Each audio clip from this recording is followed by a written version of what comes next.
నమస్తే, నా పేరు భోగన ఆయుషేషు.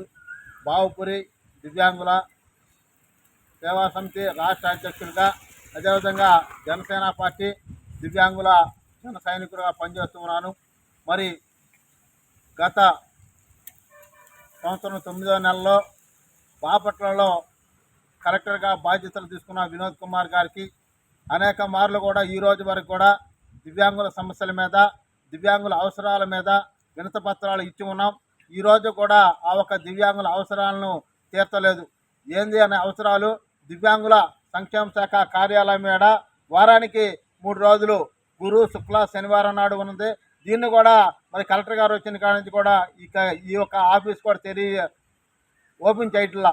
ఎందుకంటే దాంట్లో ఫర్నిచర్ ఏర్పాటు చేయమంటే ఫర్నిచర్ ఏర్పాటు చేయలేదు, దివ్యాంగుల సిబ్బందిని ఏర్పాటు చేయలేదు. ఈ విషయం ఒకటే. నెక్స్ట్ మరి ప్రతి నెలలో మరి 4వ శుక్రవారం నాడు దివ్యాంగుల కోసం శ్రీవంశం ఏర్పాటు చేసి ఉన్నారు.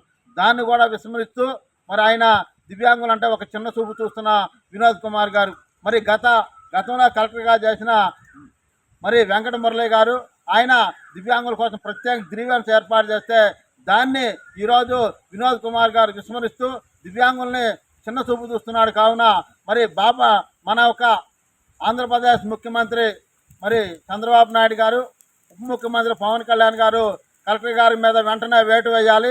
దివ్యాంగుల యొక్క అవసరాలను, దివ్యాంగుల యొక్క సమస్యలను పరిష్కరించిన కలెక్టర్ బాపట్లకు పనికిరాడని చెప్పి బాపట్ల నుంచి బదిలీ చేయాలని చెప్పి గౌరవ ముఖ్యమంత్రి వర్యులకి, గౌరవ ఉప ముఖ్యమంత్రి వర్యులకి తెలియజేస్తున్నాం. ఈ ఒక్క వీడియో చూసిన వెంటనే బాపట్ల జిల్లా కలెక్టర్ గారిని బదిలీ చేయాలని చెప్పి కూడా ఎందుకని అడుగుతున్నామంటే దివ్యాంగుల యొక్క సమస్యల్ని, దివ్యాంగుల అవసరాలను పరిష్కరించాలని కలెక్టర్ ఏమి చేయడానికి దివ్యాంగులకే నువ్వు అవసరాలను చేయలేని వాడివి, దివ్యాంగుల యొక్క స్పందన కార్యక్రమం ఏర్పాటు చేయని కలెక్టర్కి మరి బాపట్లలో పనికిరావు, బదిలీ చేయాలని చెప్పి కూడా రాష్ట్ర ముఖ్యమంత్రి మరి చంద్రబాబు నాయుడు గారిని, ఉప ముఖ్యమంత్రి గారు వర్యులు పవన్ కళ్యాణ్ గారిని కోరుతూ ఉన్నాము.